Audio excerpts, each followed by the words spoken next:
Suspense.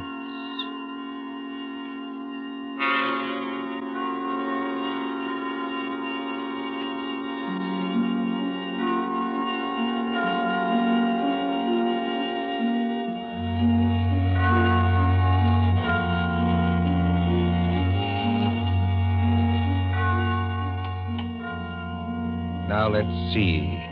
Suspect, suspectant, suspend. Here we are. Suspense. The condition of mental uncertainty, usually accompanied by apprehension or anxiety. Fear of something which is about to occur, as do not keep me any longer in suspense. For our story of suspense tonight, we invite you to enjoy The Devil in the Summer House by John Dixon Carr.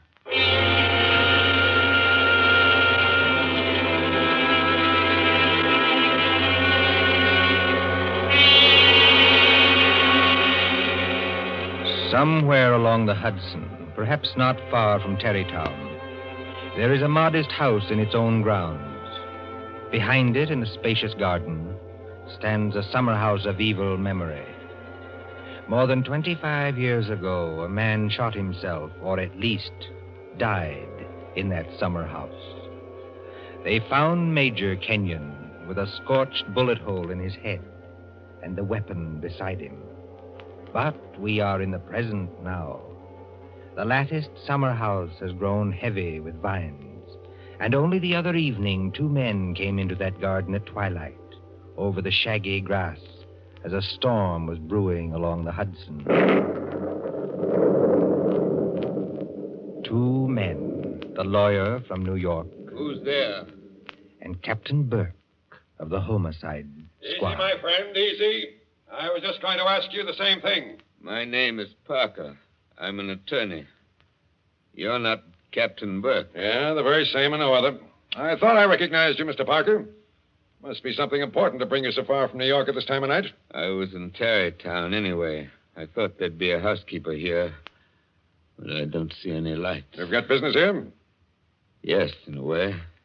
Have you? I don't know. I'll tell you better after you tell me what brought you to a place that no one has lived in for 10 years. Tell me, Captain. Did you ever get an anonymous letter from a dead man? Did you? No, I can't say I did. The letter's anonymous. How do you know the man's dead? Because they're all dead. Every last one of them. Dead and under the ground, where they can't be hurt any longer. Look. There's the summer house where Jerry Kenyon used to work. There are the windows of the library and the dining room. Looking toward it. Confound this lightning. Makes the windows blaze, don't it? Jerry Kenyon hadn't a care in the world. Yet he shot himself. I'll show you the letter. Now, look, Mr. Parker, I couldn't read anything in this light. But if we can get inside the house Certainly we can get into the house. I was the family attorney. I've got the keys. Why should a dead person send me a letter?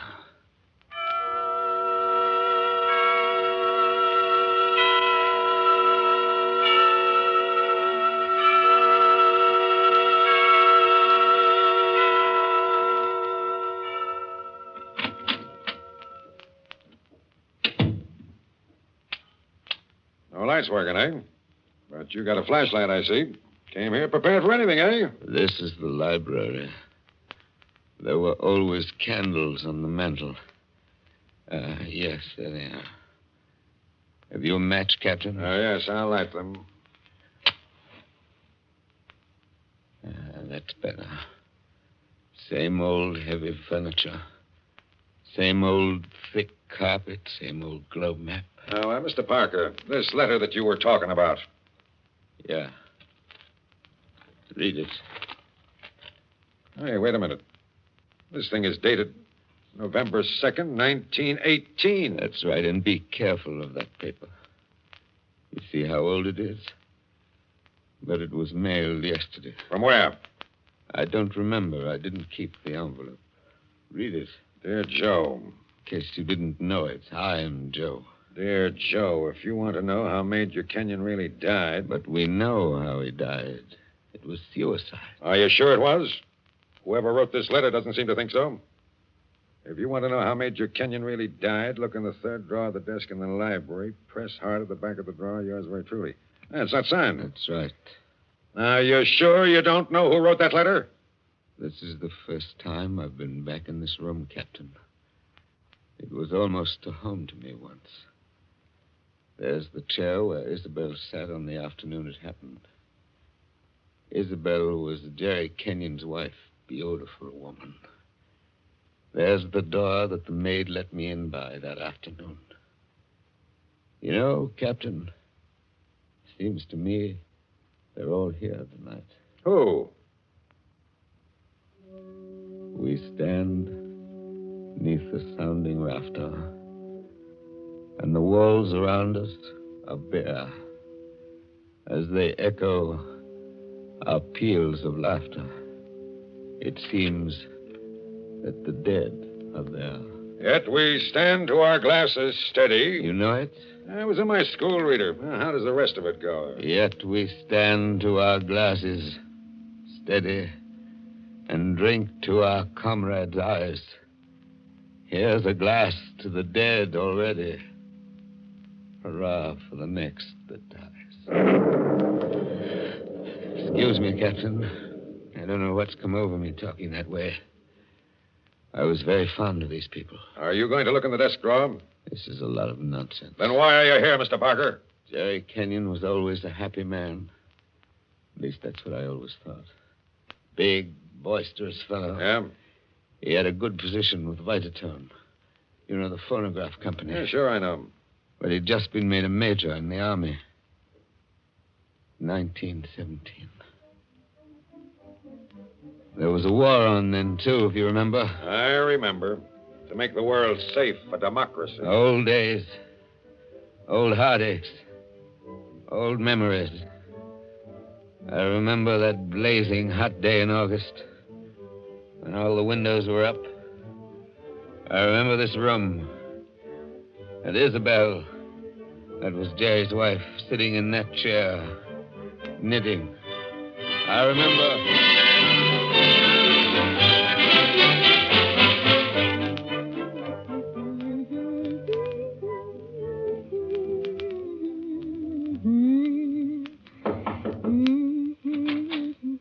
Oh, yes, Kitty. What is it? There's a man to see you, Miss Kenyon. He says his name's Parker. Yes, I'm expecting him. Show him in, please. All right, ma'am. Shall I take your knitting in your knitting bag? Why should you take my knitting? I don't know, Miss Kenyon. I just wondered. You can come in now. Thank you. Hello, Joe. Hello, Isabel. You sent for me? Joe, I must apologize for Kitty. Servants are getting to be a problem nowadays. She looks pretty enough to get along. Oh, Kitty's got large ideas. She wants to go on the stage, if you please, and do imitations, like Miss Draper. If she only knew how hard it was acting all your life. Isabel, you've been crying. I have not. At least, Is that why you sent for me? I've missed you. You haven't been here in over a week, Joe. I had an idea Jerry was getting a little tired of having me around this house. Oh, no, Joe. Why, Jerry... Yes, what about Jerry? I wish I knew, Joe. That's why I wanted you here. Where is he, by the way? I want to say goodbye to him before he leaves. He's probably out in the summer house where he works with all those papers. He's got a lot of work to catch up with. He's going overseas tomorrow. Yes, I know. He's out there. He's been out there all day. His last day here, and I've been alone. That sounded like a shot. Yes, it was a shot, Joe, In the house. dear. Doesn't seem to worry you. It's only Paul, Jerry's brother, Paul. Oh, thought you'd gotten him off your hands for good. Jerry asked him out. He got here 2 nights ago. That doesn't make it any easier for you, does it? No, I don't mind. Jerry's fixed him up with a pistol range in the cellar. Paul's a terribly bad shot. Not like the rest of us. You don't seem to like it, Joe. Shall I have Kitty go down and tell him? No, it's bearable. As long as he keeps away. Poor Joe.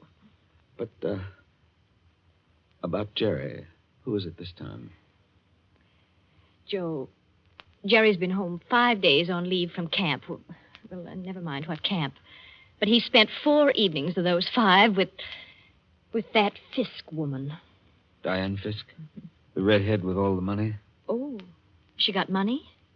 Well, She must have some attraction then. Please understand me, Joe. It's not that I'm jealous any longer. It's just no, that of course not. Jerry goes his way and I go mine. I may not be without admirers myself, if it comes to that. You've no idea how true that is, Isabel. No, I was thinking about Jerry. He may not always be lucky. He may meet some girl who's not as broad-minded as I am. And then when he gives her the go-by... Paul must be getting really furious down in that cell. He's not hitting anything. He must be using a lot of ammunition. Now, your trouble, Joe, is that you're too much of a gentleman. And if you really want to see Jerry, there he is now. Where? Just standing in the door of the summer house. Look out the window. It's finally bright out there. Doesn't he look noble in his new uniform? Sam Brown belt and revolver and everything. Look how he turns around and waves his cap at us. Like a real soldier. Real soldiers don't exactly wave their caps, do they? He does. Jerry? Jerry! Hello there. Jerry, Joe Parker's here. Who? Joe Parker. He wants to see you. Well, give him a drink or something. I'll be up in a minute. Into the summer house again. Not a care in the world, has Now, he? listen, Isabel, you've got to slow down. You'll be crying again in a minute. Come on over here and sit down. The light hurts my eyes, that's all. Well, then we'll just pull these blinds. We'll still be able to see. There, how's that? It's better, thanks. Now, can I get you anything? Oh, no, you heard the Great White Chief's orders. I'm to get you something. What'll you have, Joe? A highball? Don't bother with that. Oh, it's no bother. Everything's out in the dining room here. The Iceman didn't deliver today of all days, so I'm afraid I can't give you any ice. I read in the paper yesterday that we're likely to have automatic ice boxes any day now. Things that freeze ice by electricity or something. Do you believe that, Joe? I doubt it. Listen, Isabel. Here you are. It's not cold at all. It's the best I could do. Thanks very much. What I wanted to say was, couldn't you get that brother of yours to give up practicing now? Hasn't he done his good deed for the day? Yes, maybe he has. I'll ring for Kitty. You don't have to call me, Miss Kenyon. I'm here. Oh, yes, Kitty. What is it? It's only to tell you there's another visitor. This time it's a woman. Lady Kitty. Call her a lady, please. Well, maybe. She says her name's Diane Fisk. Diane Fisk, that's Jerry. Kitty, tell the lady I'm not in. Lady. She's a fine lady. I don't want to intrude, my dear. I don't want to intrude. Anyway, it's too late, Miss Kenyon. She's coming down the hall now. My dear Mrs. Kenyon. How do you do, Diane? This is a friend of ours, Miss Fisk, Mr. Parker. How do you do? Now, I don't want to intrude, really. I don't. I wouldn't have intruded for worlds, especially on a day like this. Isn't it awful? But your husband simply insisted, my dear Mrs. Kenyon. He simply wouldn't take no for an answer. I'm sure he wouldn't. Do you know what he's brought from his office as a surprise? No. A phonograph recording machine. He's going to let us use it. So that we can all hear ourselves talk twice. How nice. Heaven's name, can't somebody stop that firing? Don't fly off the handle. Take it easy now. Kitty. Yes, ma'am. Would you please go down the cellar and tell Mr. Kenyon's brother he's driving us all crazy. Tell him to stop. Yes, ma'am. My dear Mrs. Kenyon, I do hope I haven't offended you in any way. I know I'm a silly little chatterbox. They say people who have red hair often are. Of course, at your age, you must find the heat very trying. Don't you think we'd all better sit down? I was very much interested in what Miss Fisk said about a phonograph recording machine. Mrs. Kenyon was just talking about a machine to make ice. Yes. Isn't science wonderful? But I do think it was mean of Major Kenyon to invite me out here and then go and fall asleep in the summer house. Did you say fall asleep? Yes, of course. How did you know? Well, I came up the back way and I saw him in the summer house with his head forward on the table, taking a nice little snooze. That's very queer. Of course, you couldn't see much except in the bright light of the door, but I think I saw him there. I didn't disturb him, naturally. But I think I'd better disturb him. Oh, now, please don't trouble on my account. The fact is, my dear, I don't altogether trust myself in this room. A woman of my age has to conserve her strength, you know. So if you'll just excuse me. Well, of course, if you... Oh, dear, I just can't think what I'm always saying because I have the best intentions in the world, Mr. Barker. But, Parker. oh, yes, Parker, but I do somehow manage to offend people being so dependent and everything. Except the men, of course. I couldn't offend you, Mr. Parker. Now, could I? Madam, I'm not sure. Well, of course, the person I really came to see was Paul, Mr. Kenyon's brother. He's a little young, of course, but he's joining up next month, and I think we should all do our bit, don't you? He has such a pleasant personality. I think he likes me. Why, if he walked in at that door this minute...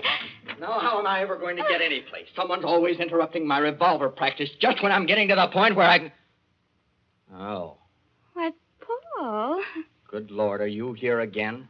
you're a very untidy object, Paul. Well, it's pretty untidy in this cellar. And dirty. I've got cockroaches on me, so keep away. Did you have a good day shooting? Swell. One of the best. Hit the target? On the only shot that mattered, I hit the target dead center. That sounded like Isabel. I think it was Isabel. Why have you got those blinds down? Get them up. What is it? What's wrong with you? What are you looking at through that window?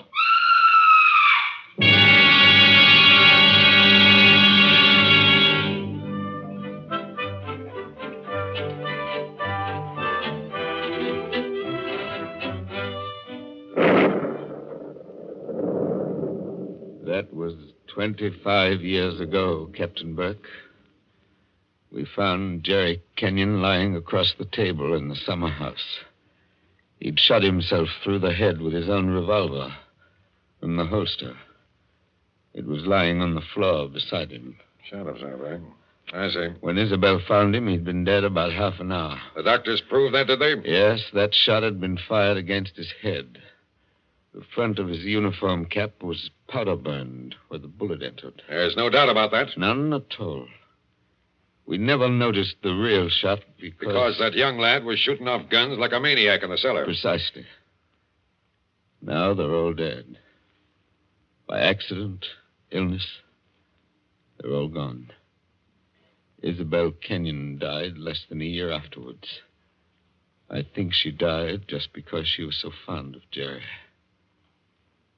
I suppose you've guessed my little secret. Oh, I think I can sort of read between the lines. You were in love with Isabel Kenyon, weren't you? Yes. Well, these things happen. I never let her see it, you understand? Women know, pretty generally. So, they're gone. The youngest of them. And I'm left alone with old tunes, old ghosts, wondering why the fellow ever killed himself. Why? Why? And this morning, out of a clear sky, I get a letter saying, if you want to know how Major Kenyon really died, look in the third drawer of the desk in the library. But I tell you, we know how he died. Well, aren't you going to do it? Naturally. I've got a key somewhere here that fits the drawer. Now, listen, Mr. Parker. In my father's country, in Ireland, they got a saying that when a man's going to commit suicide... I thought of doing that, too. Once. Then the devil comes in and takes him by the hand and talks to him. They say you can see the devil as plain as I see you just before you pull the trigger. The devil must have been in the summer house that afternoon, then. Oh, no, he wasn't. What do you mean? Major Kenyon didn't kill himself. He was murdered. My dear Captain Burke, the police covered all that at the time. Everybody had an alibi. They did they? Well, think of what I've told you. Isabel and I were together all the time. Paul, her brother, was shooting off guns in the cellar. Yeah? Diane Fisk. Yeah, what about her? Her chauffeur who drove her there swore he saw her walk straight up to the place. She passed the summer house, but didn't stop there. Well, that checks. Even Kitty, the maid, could prove she'd never stirred out of the house until just a minute or so before Isabel went herself. Oh, and why did the maid have to leave the house at all? She was taking Jerry the black coffee he drank every afternoon. He'd already been dead half an hour then. And that, my dear Captain, disposes of everybody. Well, now listen, Mr. Parker. You're a good guy, and I'm not going to hold out on you any longer. You see, I say Major Kenyon was murdered because I know he was murdered. By an outsider? By one of the people in the house. That's impossible. Is it? Well, why don't you open that desk drawer and see? What time is it? It's 8:15. 8:15? And I haven't got much time. For what? Holy St. Patrick, will you open that drawer? If it's waited 25 years, my friend, it can wait a minute more. I've got the key somewhere in this bunch of keys. Everything the same. Paul never altered what he inherited. Same old desk, same old phonograph. Same old... I think this is the key. Yeah. It opens. There's nothing here except one or two old newspapers. Everything very dirty. The letter says to press hard at the back. Now, have you tried that? Doesn't seem to. Yes, by George, it does work. Well? There seems to be a movable back on a hinge. Well, what's inside? Some sort of flat brown paper parcel sealed with wax. And about as dirty as it can get. Open it, man. Open it. I'm going to. It's a phonograph record. There's a plain white label. Something on it written in pencil. I don't see too well nowadays without my glasses. Here, give it to me. I'll read it to you. Go on. A record of how I killed Jerry Kenyon. Say, don't you get it, Mr. Parker? This is the real goods. The murderer's going to tell us his own story 25 years later. Be careful. Whatever you do, don't drop it. You seem to be interested enough now. I don't say I'm not interested. I say I can't believe it. You know, when you were talking about the dead coming back and that kind of thing, you sure started giving me goose pimples. But that's just what it is, a dead person. Now, there's the phonograph. Put that record on. Let's hear what the ghost says. Any of them could have made the record, of course. The apparatus was all here. Don't just stand there by the phonograph. Won't it work? Yes, it works. Is it wound up? Yes, it's wound up. Here goes. Now, look, Mr. Parker. Whose voice do you think it's going to be? I don't know. Now, I want to warn you. The voice you're going to hear from there... Please, be quiet. Listen. I've started it up. Well, speak up. Who killed Jerry Kenyon? I killed him, Joe, dear. Isabel. I'm sorry about it, Joe. But I had to have you for an alibi. And you were so terribly easy to It's fool. only a phonograph record, man. Don't look at it as if it was alive. You said you and I were always together, Joe. But that wasn't quite true. I left you to go into the dining room and mix a highball, remember? Yes. And I was carrying my big knitting bag. Remember that, too? And there was something else in it besides knitting. I'm an awfully good revolver shot, Joe. I told you we were all good except Paul. And the back windows of the dining room faced the same way as the back windows of the library. Thank you, Isabel. Thank you. Jerry very was much. in the summer house. I made a sign to him from the window, and he came to the door there. In bright sunlight, 50 feet away. True again, Isabel. True Joe, again. don't you know what August heat is in a wooden summer house? Didn't anybody see that no man would be wearing a cap inside on a day like that? Jerry had taken his cap off before he went into the summer house. We saw him do it. He was bareheaded when he came to the door. So I lifted the revolver and shot him through the head. Then I dropped the gun back in my knitting bag and went back into the library with your drink. Isabel. Don't talk back to the thing, There man. was You'll drive me something else screwy. in my knitting bag, too. I had to use it. It was a duplicate of Jerry's army camp with a powder-burned hole already fired through it in the place I wanted. Very clever of you, Isabel. So I've been the goat for 25 years. I waited for some time and then slipped out to find the body. I fitted the new cap over Jerry's head in place where it ought to go. I put the old cap in my knitting bag. I took his revolver out of the holster and kept it. The gun that I used, I dropped on the floor beside him. So I proved it was suicide. You see? You proved it to me. Joe, listen, I'm very sick. They tell me I'm going to die. You are dead. Joe, I'm afraid. I'm going out in the dark, and I don't know what's there. Don't go away, Isabel. Come Joe. on. Just for a minute. Okay, I've had just about enough of this. Joe, I want you to tell everybody about it. I want you to tell them how a poor, crazy woman couldn't stand that man any longer, and how... There. It's cut off, and it's going to stay cut off. Thank you. I've heard about enough, too. But you can't arrest her now, my friend. You can't arrest her now. After hearing that, I'm not going to arrest anybody. Tell me, Captain. Did you know what was on the record? No. That's why I had to hear it. I knew about it, but I wasn't sure what it had to say. But so help me, I never guessed how hard it would hit you. Man, don't you get it even yet? Yes, I get it. Oh, no, you don't. You don't see anything. That was how the fake suicide was managed, yes. That's just how it was all done, bar one or two little things. Only... Only what? Only it wasn't Isabel Kenyon who committed the murder. Did I hear you correctly? You did?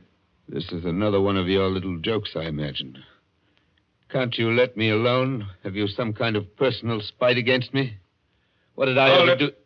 You're going to hear the real truth now if I have to hold you down in that chair. I know Mrs. Kenyon didn't kill her husband because I've just come from talking to the real murderer up the river. But they're all dead. Oh, no, they're not.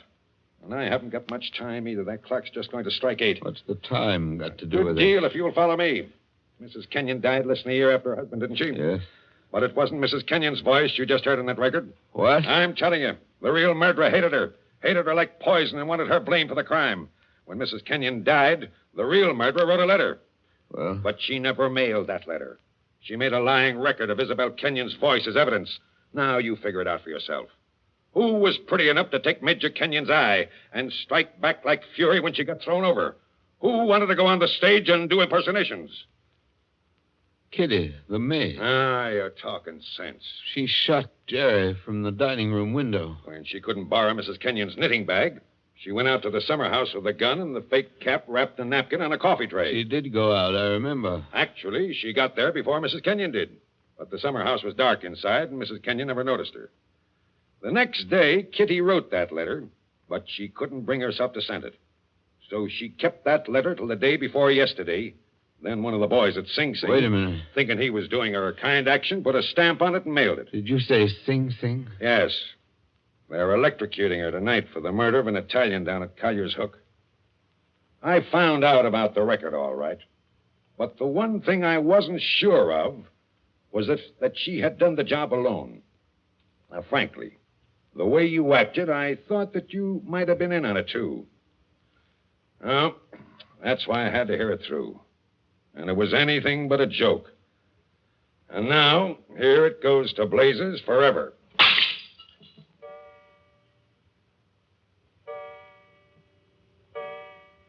Eight o'clock. Now she's dead.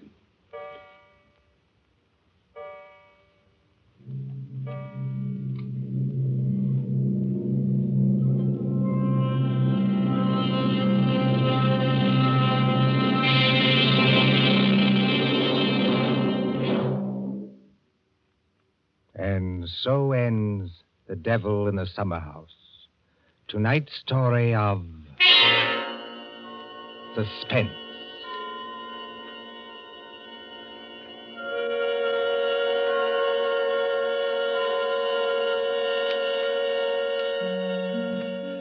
The part of Mr. Parker was played by Martin Gable.